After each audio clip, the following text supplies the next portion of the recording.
Namaste. Om Sai Ram to all the Sai devotees. Today I am going to narrate the chapter number 13 of Holy Book Sri Sai Satcharitra, The Wonderful Life and Teachings of Sai Baba. The topics which are covered in this chapter are more Sai Leelas, diseases cured, Bhimaji Patil, Bala Shimpi, Bapu Saheb Booty, Alandi Swami, Kaka Mahajani, Dattopant of Harda. With Baba's grace, I am going to start chapter number 13, The Inscrutable Power of Maya. Baba's words were always short, deep, full of meaning, effective, and well balanced. He was ever content and never cared for anything. He said, "Though I am a fakir, have no house or wife, and though leaving all care, I stay at one place, the inevitable Maya teases me often. Though I forgot myself, but she cannot forget me. She always envelops me. This Maya, that is the elusive power of Lord Sri Hari, harasses even Lord Brahma and others. Then what to speak of a poor fakir like me? Those who take refuge in God will be freed from her clutches with His grace." In such terms, Baba spoke about the power of Maya. Lord Sri Krishna has said to Uddhav in the Bhagavad that the saints are his living forms, and see what Baba has said for the welfare of his devotees. Those who are fortunate and whose demerits have vanished, take to my worship. If you always say, "Sai, Sai, I shall take you over the seven seas," believe in these words, and you will be certainly benefited. I do not need any paraphernalia of worship, either eightfold or sixteenfold. I rest there where there is full devotion. Now, read what Sai did for the welfare of those who surrendered themselves to him. Bhimaji Patil. One Bhimaji Patil of Narayan Taluka Junnar, district Pune, suffered in the year 1909 from a severe and chronic chest disease which ultimately developed into tuberculosis. He tried all sorts of remedies but to no effect. Losing all hopes, he ultimately prayed to God, "O Lord Narayan, help me now." It is a well known fact that when our circumstances are well, we do not remember God. But when calamities and adversities overtake us, we are reminded of Him. So, Bhimaji now turned to God. It occurred to him that he should consult Mr. Nana Sahib Chandorkar, a great devotee of Baba, in this respect. So he wrote to him a letter giving all details of his malady and asking for his opinion. In reply, Mr. Nana Sahib wrote to him that there was only one remedy left, and that was to take recourse to Baba's feet. Relying on Mr. Nana Sahib's advice, he made preparations for going to Shirdi. He was brought to Shirdi and taken to the masjid and placed before Baba. Mr. Nana Sahib and Shama were present there. Baba pointed out that the disease was due to the previous evil karma and was not disposed to interfere. But the patient cried out in despair that he was helpless and sought refuge in him as he was his last hope and prayed for mercy. Baba's heart melted and he said, "Stay cast off your anxiety. Your sufferings have come to an end." However oppressed and troubled one may be, as soon as he steps in the masjid, he is on the pathway to happiness. The fakir here is very kind and he will cure the disease and protect all with love and kindness. The patient used to vomit blood every 5 minutes, but there was no vomiting in the presence of Baba. From the time Baba uttered the words of mercy, the malady took a favorable turn. Baba asked him to stay in Bhima Bhai's house, which was not a convenient and fit place, but Baba's order had to be obeyed. While he was staying there, Baba cured him by two dreams. In the first dream, he saw himself as a boy suffering the severe pain of a flogging which he received for not reciting his poetry lesson before his class master. In the second dream, someone caused him intense pain by rolling a stone up and down over his chest. With the pain thus suffered in dream, his cure was complete and he went home. He then often came to Shirdi, gratefully remembering what Baba did for him and prostrated before him. Baba also did not expect anything from devotees but remembrance, unswerving faith, and devotion. People in Maharashtra always celebrate Satyanarayan Puja in their homes every fortnight or month, but it was this Bhimaji Patil who started a new Sai Satyavrat Puja instead of Satyanarayan Vrat Puja in his house when he returned to his village. Balaganpat Shimpi.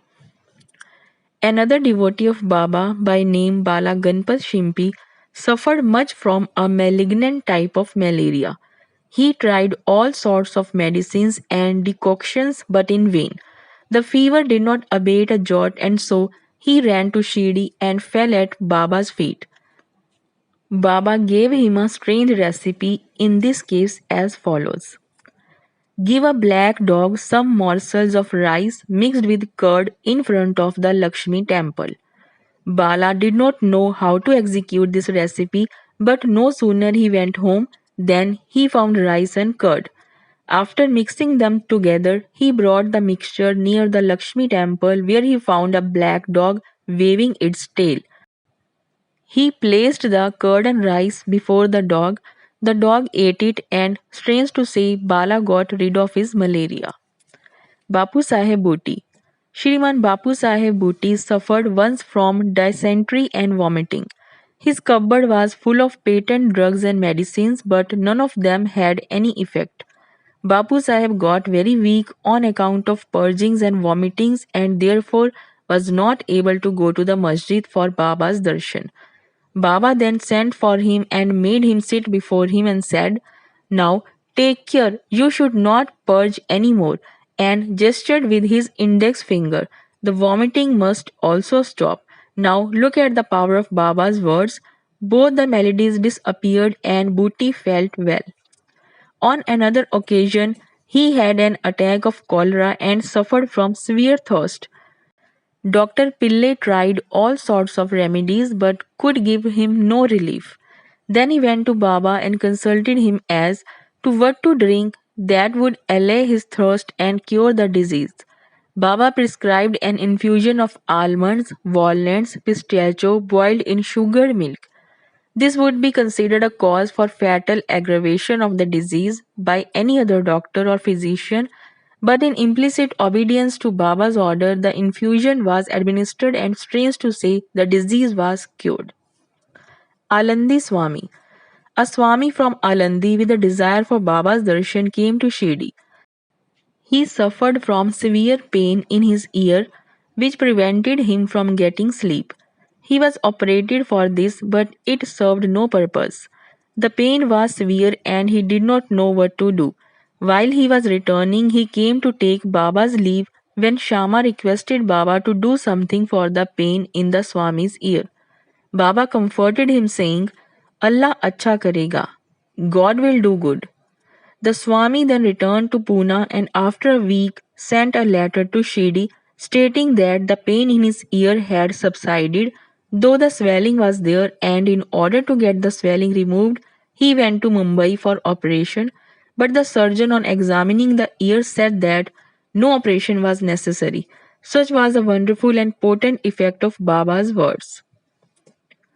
Kaka Mahajani. Another devotee named Kaka Mahajani suffered once from diarrhea. In order that there should be no break in his services to Baba, Kaka kept a pot with water in some corner of the masjid and whenever there was a call, he would go out. As Sai Baba knew everything, Kaka did not inform him of his disease, thinking that Baba would of his own cure it soon. The work of constructing the pavement in front of the masjid was permitted by Baba, but when the actual work began, Baba got wild and shouted out loudly. Everybody ran away, and as Kaka was also doing the same, Baba caught hold of him and made him sit there. In the confusion that followed, somebody left a small pouch of groundnuts there. Baba took a handful of groundnuts, rubbed them in his hands, blew away the skins, and gave the clean nuts to Kaka and made him eat them. Scalding and cleaning the nuts and making Kaka eat them went on simultaneously. Baba himself ate some of them. Then, when the nuts were finished, Baba asked him to fetch water as he felt thirsty. Kaka brought a pitcher full of water. Then Baba drank some water and made Kaka also drink it. Baba declared, "Now your diarrhea has stopped and you may attend to the work of the pavement." In the meanwhile, other people who had run away returned and started the work, and Kaka, whose motions had stopped, also joined them. Are groundnuts medicine for diarrhea? According to current medical opinion, groundnuts would aggravate the disease and not cure it. The true medicine in this, as in other cases, was Baba's words. Dattopant of Harda. A gentleman from Harda by name Dattopant suffered from stomach ache for about 14 years. None of the remedies gave him any relief. Then, on hearing Baba's fame that he cured diseases by sight, he ran to Shirdi and fell at Baba's feet. Baba looked at him kindly and gave him blessings. When Baba placed his hand on his head and gave him Udi with blessings, he felt relieved and there was no further trouble about the malady. Towards the end of this chapter, three cases are cited in footnotes. First, Madhavrao Deshpande suffered from piles. Baba gave him decoction of Sona Mukhi. This relieved him. Then, after 2 years, the trouble reoccurred, and Madhavrao took the same decoction without consulting Baba. The result was that the disease aggravated, but later on it was cured by Baba's grace. Second, Kaka Mahajani's elder brother Gangadhar Pant suffered from many years from stomach pain. Hearing Baba's fame, he came to Shirdi and requested Baba to cure him. Baba touched his belly and said, "God will cure." From that time, there was no stomach pain and he was completely cured. Third, Nanasaheb Chandorkar also once suffered from acute stomach pain.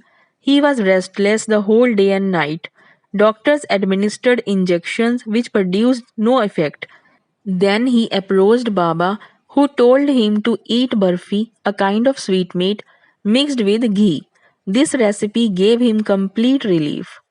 All these stories show that the real medicine that cured the various diseases permanently was Baba's words and grace, and not any medicines or drugs. Chapter number 13 is completed. Bo to Sri Sai, peace to be all.